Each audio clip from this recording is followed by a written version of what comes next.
Cholera, a disease of water. It began in India, the Ganges Delta. It spread with trade and travel. Dirty water carried the bacteria. Victims suffered sudden diarrhea, severe dehydration, death within hours. Cities panicked. Doctors had no answers. The disease hit Europe, then the Americas. Tens of millions died in waves. But cholera also changed science. John Snow traced it to water pumps, the birth of modern epidemiology. Cities built sewers, clean water systems grew. Cholera shaped public health. The Antonine Plague. It started with Roman soldiers, returning from campaigns in the Near East. Most historians think it was smallpox. First it hit the legions, then their families, then the cities. Crowded streets made it spread faster. Trade routes carried it farther. Fever, rashes, painful sores. People died in huge numbers, as many as 5 million. The army was crippled, farms abandoned, economy weakened. Rome lost strength. The empire never fully recovered. The plague of Justinian.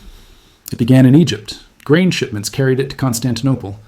The disease was bubonic plague, spread by fleas on rats. It struck everyone, rich and poor, even the emperor himself. Symptoms were brutal: high fever, delirium, swollen buboes.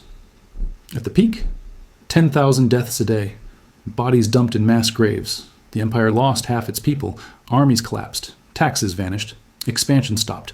The plague marked the fall of Byzantine power. The Black Death, another wave of bubonic plague.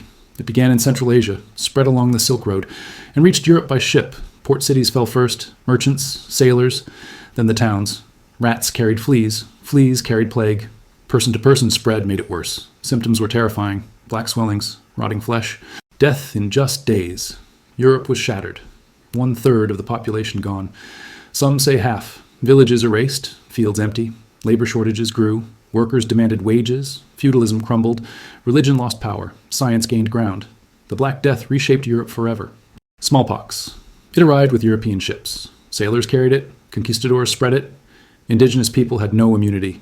It hit the Aztec Empire first. Fever, rashes, pustules covering the skin. Deaths climbed fast. Leaders fell sick. Armies collapsed.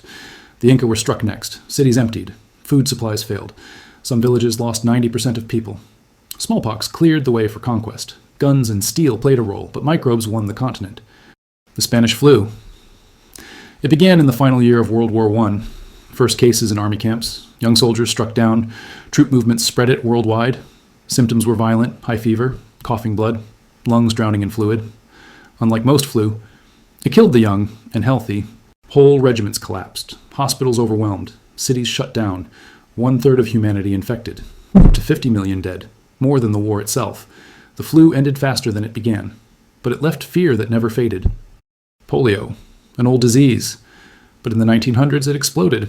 It struck mostly children. Sudden fever, muscle weakness, then paralysis. Some lost the ability to breathe. Iron lungs kept them alive. Parents feared summer outbreaks. Pools closed. Playgrounds emptied. Tens of thousands paralyzed each year in America alone. But science responded. Jonas Salk created a vaccine. Albert Sabin improved it. Mass immunization followed. Polio nearly disappeared worldwide. A terrifying disease, stopped by vaccines. Malaria, one of the oldest killers, caused by parasites carried by mosquitoes. It thrived near rivers and swamps. Ancient Egypt wrote about it. Greek doctors described the fevers. It hit soldiers, farmers, rulers alike. Fever, chills, cycles of sickness. Whole armies slowed by it. Alexander the Great is believed to have died from it. It shaped where cities were built. Wet regions were feared.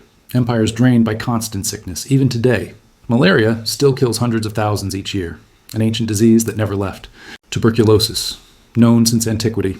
The Greeks called it phthisis, the wasting disease. It spread silently, through crowded homes and close contact.